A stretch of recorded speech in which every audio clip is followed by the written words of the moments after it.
بسم الله الرحمن الرحيم. اللهم كن لوليك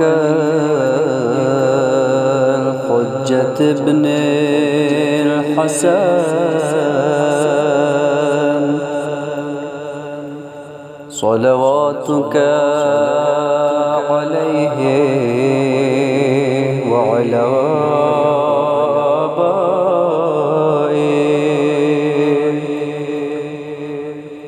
في هذه الساعة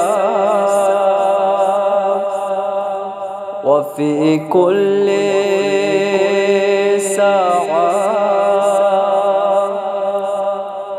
وليا وحافظا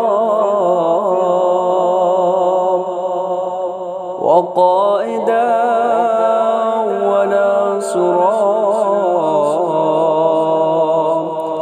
ودليلا وعينا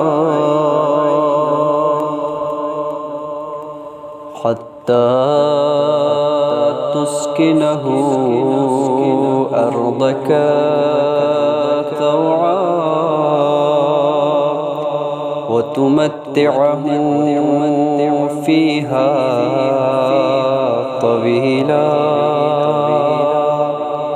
برحمتك يا أرحم الراحمين.